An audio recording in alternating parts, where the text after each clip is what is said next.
बोलिए शंकर भगवान की जय। बोलिए शंकर भगवान की जय। मैं विशाल शर्मा आपके सामने आप सबको श्रावण मास की हार्दिक शुभकामनाएं। आज हम इस श्रावण मास के महाशिवरात्रि व्रत के बारे में जानने जा रहे हैं कि किस प्रकार से महाशिवरात्रि का व्रत किया जाता है तथा इसकी कथा क्या है और महाशिवरात्रि का व्रत करने से हमें किस फल की प्राप्ति होती है।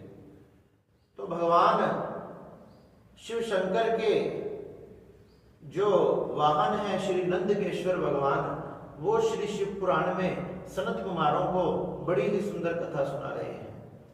सनत कुमारों ने पूछा कि हे नंदकेश्वर भगवान, भगवान शिव का व्रत किस प्रकार से किया जाता है, कृपया करके ये बताएं। तो श्री नंदकेश्वर भगवान कहने लगे सनत कुमारों को, हे सनत कुमार, आपने बड़ा ही सुंदर प्रश्न किया है। भगवान शिव के पूजन के लिए, भगवान शिव के व्रत के लिए सुबह जल्दी उठें तथा शुद्ध जल से स्नान कर कर शुद्ध वस्त्रों को ग्रहण करें तथा अपने मस्तक पर तिलक लगाएं, हो सके तो त्रिपुंड बनाएं तथा या भस्म का लेपन लगाएं। तो बताया गया भगवान शिव के समीप जाकर हमने इस व्रत का संकल्प करना चाहिए। कहने लगे भगवान का षोडश उपचार से पूजन करना चाहिए। भगवान का जल का अभिषेक दूध का, दही का, देसी खांड का तथा घी का, शहद का, गन्ने का जूस का तथा शरबत का, सरसों के तेल का, नाना प्रकार के अभिषेकों से भगवान बड़े प्रसन्न होते हैं। जैसी भी सामर्थ्य हो उसी रूप से भगवान की पूजा या भगवान का रुद्रा अभिषेक आदि हमने करना चाहिए। इससे भगवान अपने भक्तों पर तत्काल कृपा करते हैं। अपने थाल में नाना प्रकार की सामग्रियां लगाकर जाए तथा बड़े प्रसन्न होकर हर हर महादेव का जय जयकारा लगाते जाए। तथा बताया गया रोली मोली चावल, लौंग, इलायची, गुड़, गंध, अक्षत, पुष्प, फल, फूल आदि, बेलपत्र, शमी पत्र, आंवला पत्र तथा भगवान नंदकेश्वर जी कहने लगे नाना प्रकार के गुलाल तथा इत्रों से भी भगवान का पूजन करना चाहिए। इससे भगवान बड़े प्रसन्न होते हैं। नाना प्रकार की सामग्रियों से, अबरक से, तिल से, उड़द से, कनक से, जौ से, इन सब से भगवान का पूजन करना चाहिए। भगवान की पूजा करके भगवान की आरती करें, भगवान को भोग लगाएं तथा इस प्रकार से भगवान का सुंदर पूजन करें। भगवान के व्रत की कथा सुने तो सनत कुमार कहने लगे कि हे नंदकेश्वर भगवान, भगवान के व्रत की कथा कौन सी है? कौन सी कथा को शिवरात्रि के दिन सुना जाता है जिसके सुनने से सदा सदा के लिए मनुष्य शिवलोक में वास करता है? नंदकेश्वर भगवान कहने लगे शिवरात्रि में विशेष पूजा तो रात्रि की ही होती है। रात्रि के जो 4 पहर होते हैं, अगर कोई व्यक्ति इसमें भगवान शंकर की पूजा करे तो भगवान तत्काल उसके दुखों को हरण करके उस पर तत्काल कृपा करते हैं। नंदकेश्वर जी कहने लगे अगर भगवान ने ऐसी कोई तत्काल कृपा किसी पर करी हो तो वही हम सुनना चाहते हैं। तो नंदकेश्वर भगवान कहने लगे कि प्राचीन समय की बात है, एक समय एक भील जो शिकार खेला करता था, शिकार से ही अपने घर का पेट पाला करता था, यही उसका कर्म था, यही उसका पैसे कमाने का धंधा था। तो कहने लगे उसका जो कुटुंब था वो बहुत बड़ा था, उसके परिवार में बहुत लोग थे, उसके माता पिता, उसकी पत्नियां, उसके बालक और भी सगे संबंधी जो उनके पास रहते हैं, सभी का ठेका उसी ने लिया था। वो कहने लगा कि मैं शिकार खेल कर आऊंगा, धन कमा कर आऊंगा, आप संतुष्ट होकर घर पे ही पान करना। इस प्रकार से एक समय की बात है जब वो शिकार खेलने के लिए गया तो आज उसको जंगल में, उस वन में कोई भी शिकार करने के लिए नहीं मिला। उसे ना कोई पशु मिला, ना कोई पक्षी मिला। थक हार के घर आ गया। जैसे घर आया, माता पिता ने, पत्नी ने, बच्चों ने पूछा कि हे पिताजी, हे पुत्र, तुम कुछ खाने के लिए नहीं लाए? कहने लगे आज मैं थक कर हार गया, मुझे कहीं भी कुछ नहीं मिला। अरे धिक्कार है तेरे जैसे पुत्र को जिसके घर पर माता पिता भूखे बैठे हैं। धिक्कार है तुझे जिसके बच्चे तथा पत्नी भूख से तड़प रही है और तू कह रहा है मैं थक गया। जा, जल्दी दौड़कर जा और हमारे खाने की व्यवस्था कर। ऐसे दुत्कार कर घर से भेजा तो वो शिकारी भी आज फिर से वन में ढूंढने लगा। लेकिन चारों तरफ वन में आज उसे कोई नहीं मिल रहा। संयोग से वही महाशिवरात्रि का दिन था। महाशिवरात्रि के दिन वो सुबह से भूखा प्यासा शिकार की खोज में इधर उधर घूम रहा है, लेकिन उसे जब कहीं भी कुछ नहीं मिला तो उसने विचार किया कि उसकी आंखों के सामने एक सुंदर सरोवर था। उसने सोचा कि कोई ना कोई पशु या पक्षी इस सरोवर पर जल का पान करने जरूर आएगा, क्यों ना मैं इस सरोवर के पास रुक जाऊं। तो उसने सरोवर में से कुछ जल भर के सरोवर के सामने बेल पत्र का पेड़ था, उस पर जाकर बैठ गया। उसने ध्यान नहीं दिया, नीचे भगवान का शिवलिंग पिंड रूप में विराजमान था, जिस पर बेल पत्र के सूखे हुए पत्ते पड़े हुए थे। बेल पत्रों से ढका हुआ था, उसे दिखाई नहीं दिया और वो पेड़ के ऊपर बैठ गया। रात्रि का जैसे ही प्रथम पहर आया, उसने देखा कि कोई आ नहीं रहा। इतना उसके सोचने मात्र से सामने से एक हिरनी दौड़ती दौड़ती आई। जैसे ही वो हिरनी दौड़ती दौड़ती आई, उसने बड़ा खुश हुआ, प्रसन्न हुआ, मेरा शिकार आ गया, अब मेरा परिवार खुश हो जाएगा। उसने धनुष तथा बाण को उठाया। जैसे ही धनुष पर बाण को चढ़ाया तथा धनुष उठाते हुए उसका हाथ उस जल से लग गया, जिसके कारण उसमें से कुछ जल निकलकर भगवान भोलेनाथ पर गिर गया। जैसे ही धनुष और बाणों को उठाया, धनुष जाकर पेड़ की टहनियों से टकराया और टहनियों से कुछ बेल पत्र टूटकर भगवान पर गिर गए। जाने अनजाने में उस दुष्ट तथा पापी से भगवान के प्रथम पहर की पूजा हो गई और भोलेनाथ बड़े प्रसन्न हुए। उसने तीर को उठाया और जैसे ही मारने लगा, हिरनी को आवाज आई कि खटखटाहट की आवाज कहां से आ रही है। उसने जैसे ही वृक्ष के ऊपर देखा, वृक्ष के ऊपर एक व्याध, वो भील उसको मारने के लिए तैयार था। उसने कहा कि भैया तुम क्या कर रहे हो? उसने कहा कि मेरा पूरा परिवार भूखा है, आज तुम्हें मारकर लेकर जाऊंगा, वो संतुष्ट हो जाएगा। कहने लगी कि भैया मेरे बालक छोटे छोटे हैं और उन बालकों को मैं घर छोड़कर आई हूं, अगर तुम मुझे थोड़ा सा समय दे दो तो मैं उन बालकों को अपनी छोटी बहन को दे आऊंगी, उनको संभलवा कर मैं वापस आ जाऊंगी। शिकारी भी हंसने लगा, क्या शिकार भी खुद अपने आप आता है?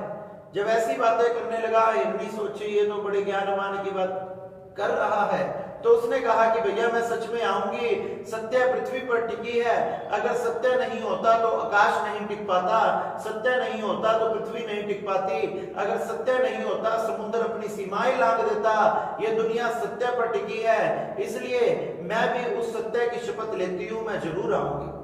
और तो और अगर मैं वापिस ना आऊं तो मुझे वो सब पाप लग जाए जो अपने पुरुष को छोड़कर पत्नी दूसरे पुरुषों को देखती है। जब शिकारी ने सोचा कि इतनी बड़ी बड़ी बातें कर रही है, वो मान गया, कहने लगा कि जल्दी जाओ लेकिन जल्दी आना याद रखना। ऐसा करके वो हिरनी चली गई। शिकारी इंतजार करता रहा। इतने में भगवान भोलेनाथ का दूसरा पहर आ गया। रात्रि का दूसरा पहर आया। इतने में ही वो जो हिरनी आई थी उसकी छोटी बहन उसको ढूंढते हुए आ गई। जैसे ही सरोवर से जल का पान करने लगी, देखने लगी मेरी बहन तो नहीं है। इतने में ही शिकारी ने धनुष और बाण को फिर उठाया। जैसे ही धनुष और बाण को उठाया, फिर से जल और बेलपत्र भगवान भोलेनाथ पर गिर गए और दूसरे पहर की पूजा पूरी हो गई। उसने भी आवाज सुनी कि आवाज कहां से आ रही है। देखने लगी, अरे यार तुम ये क्या कर रहे हो? अरे मैं तुझे मारकर अपने परिवार को संतुष्ट करूंगा, वो सुबह से भूखा है, बेचैन है। वो कहने लगी कि मैंने अपनी बड़ी बहन की बड़ी सेवा करी है, मैंने उसके बच्चों को पाला है और इतनी सेवा करने के बाद मैं उसको बिना बताए मृत्यु को प्राप्त हो गई तो वो मुझे ढूंढती ढूंढती पागल हो जाएगी। मैं उसके बच्चों को उसको सौंप आती हूं, तुम मुझे थोड़ा सा समय दो। अरे मुझे पागल बना रही है, पहले भी कोई आया था, वो भी मुझसे वादा करके गया, अभी तक नहीं आया। वो कहने लगी, भैया मैं झूठ नहीं बोल रही, मैं भगवान शिव शंकर की शपथ ग्रहण करती हूँ, मैं वापस जरूर आऊंगी। नहीं तो व्यक्ति के जितने भी पुण्य होते हैं उन सब पुण्य जैसे ही नष्ट हो जाते हैं, उनसे जितना भयंकर उसे पाप लगता है वो सब पाप मुझे लग जाए। भगवान शिव की 2 पहर की पूजा पूरी हो चुकी थी। उसके पाप भी शिकारी के थोड़े थोड़े कम हो रहे थे, उसकी बुद्धि भी जागृत हो रही थी। वो कहने लगा, ठीक है तुम जाओ लेकिन जल्दी आना, याद रखना। वो हिरनी भी वापस चली गई। रात्रि का तीसरा पहर आया। वैसे ही उनका पति हष्ट पुष्ट हिरण उन्हें ढूंढने के लिए आया। जैसे ही ढूंढने के लिए आया, चारों तरफ देखा कि वो तो नहीं है, लेकिन जल का पान करो। जल का पान करने के लिए जैसे ही आगे बढ़ा, शिकारी ने देखा अरे ये तो बड़ा हष्ट पुष्ट है, इससे मेरा परिवार प्रसन्न हो जाएगा, 2 दिन तक शिकार करने की जरूरत नहीं पड़ेगी। धनुष और बाण को जैसे ही उठाया, बेल पत्र और जल फिर से भोलेनाथ पर गिर गए। जैसे ही भोलेनाथ पर गिरे, भोलेनाथ की तीसरे पहर की पूजा पूरी हो गई। तथा उसने देखा कि आवाज कहां से आ रही है, अरे भैया तुम ये क्या कर रहे हो, अरे आज मैं तुझे मारकर घर लेकर जाऊंगा, मेरा परिवार संतुष्ट हो जाएगा। वो कहने लगा इससे बड़ा तो कोई परोपकार नहीं है कि मेरा शरीर किसी के काम आ जाए, लेकिन भैया मुझे थोड़ा सा समय दो, मेरे 2 पत्नियां हैं, कुछ बच्चे हैं, वो मेरे बिना क्या करेंगे। अरे मैं अपने बच्चों को, पत्नियों को संभलवा आता हूं तथा आसपास वालों को कह आता हूं मेरी मृत्यु होने वाली है, आप इनका ध्यान रखना। शिकारी कहने लगा कि पहले भी 2 जने गए थे, वापस नहीं आए। वो कहने लगा कि मैं भगवान शंकर की, भगवान नारायण की शपथ लेता हूं, मैं वापस आऊंगा, नहीं तो मुझे दुनिया का वो सब पाप लग जाए जो एक पुरुष को अपनी स्त्री को त्यागने से लगता है, पर स्त्री गमन से लगता है। जब इतनी बड़ी बड़ी बातें वो कहने लगा, शिकारी कहने लगा कि भैया जाओ लेकिन जल्दी आना। अब वो भी चला गया। घर जाकर जैसे ही तीनों एक दूसरे से मिले, पत्नी ने बताया मुझे शिकारी मिला, छोटी बहन ने बताया मुझे भी मिला, पति ने भी बताया मुझे भी मिला। पति कहने लगा तुम बच्चों का ध्यान रखना, मैं शपथ देकर आया हूं इसलिए मैं वापस जा रहा हूं। बड़ा सुंदर समय था और उस समय कभी भी झूठ नहीं बोला जाता था। तथा उस पति ने कहा मैं जा रहा हूं, बड़ी पत्नी कहने लगी कि सबसे पहले तो वादा मैंने किया है इसलिए मैं जाऊंगी। छोटी बहन कहने लगी नहीं बहन, मैं तेरी सेविका हूं और सेविका आज ही काम नहीं आई तो कब आएगी, मैं जाऊंगी। पति कहने लगा मैं जाऊंगा। तीनों में आपस में विवाद होने लगा, कोई निर्णय नहीं हो पाया। तो तीनों ने विचार किया हम तीनों ही चलते हैं, जो होगा देखा जाएगा। छोटे छोटे बच्चों को अपने आस पड़ोस वाले प्रजाति के हिरणों को सौंप दिया कि भैया इनका ध्यान रखना, हम शिकारी से वादा किया था उसके पास जा रहे हैं। बच्चों को सौंपकर तीनों माता पिता आज शिकारी की तरफ बढ़ रहे हैं। बच्चों से ये देखा नहीं गया, बच्चे भी पीछे भागे भागे आ गए। शिकारी के सामने जैसे हिरण पहुंचा, शिकारी बड़ा प्रसन्न हुआ, अपने धनुष तथा बाण को उठाया और जब चौथा पहर चल रहा था और चौथे पहर में भी जाने अनजाने में उस पापी, उस दुष्ट से भगवान भोलेनाथ की पूजा हो गई। ऊपर से जल तथा बेलपत्र गिर गया। जैसे ही चारों पैरों की पूजा हुई, उसके सारे पाप भस्म हो गए, नष्ट हो गए, उसकी बुद्धि शुद्ध हो। धनुष और बाण को उठाकर उनकी तरफ मारने लगा। इतने में ही हिरण के बच्चे पीछे से भागते हुए दिखाई दिए और उन बच्चों को देखकर उस शिकारी के मन में दया आ गई। उसके मन में दया आई, उसने सोचने लगा कि अगर मैंने इसके माता पिता को मार दिया तो ये बच्चे कहां जाएंगे। जैसे ही दया आई, भगवान शंकर प्रसन्न हो गए तथा भगवान शंकर प्रसन्न हो गए। शिकारी कहने लगा कि भैया तुम अपने परिवार के साथ चले जाओ, मैंने तुम्हारा भोजन नहीं करना। अरे भोलेनाथ तो इसी बात का इंतजार कर रहे थे। इतने में ही वो बेल पत्र के नीचे जो शिवलिंग था, उस शिवलिंग में से भगवान शंकर प्रकट हो गए। बोले शंकर भगवान की जय। शंकर भगवान प्रकट हो गए। उस पेड़ पर से उस भील को उतारा, उस निषाद को उतारा तथा अपने हृदय से लगा लिया कि भैया तूने इतनी सुंदर बात की है। अरे दया तो सब प्राणियों पे करनी चाहिए, तूने हिरण के सारे परिवार पर दया की है, मैं तुझसे प्रसन्न हूं, तू मांग क्या मांगना चाहता है। वो कहने लगे हे भोलेनाथ, जिस पर आप प्रसन्न हो गए उससे भला मैं क्या मांगू। आपसे कुछ मांगना तो मतलब कि संसार के मालिक से कोई छोटी सी वस्तु मांगना। भोलेनाथ उसकी बातों से प्रसन्न हो गए, कहने लगे कि हे निषाद, हे गुरु द्रुहु, तूने आज के बाद कभी भी शिकार खेलने की जरूरत नहीं पड़ेगी। जा, मेरा आशीर्वाद है, तेरे परिवार में अपने आप ही अन्न तथा धन की व्यवस्था हो जाएगी तथा तुझे निषादों का राजा बनाया जाएगा।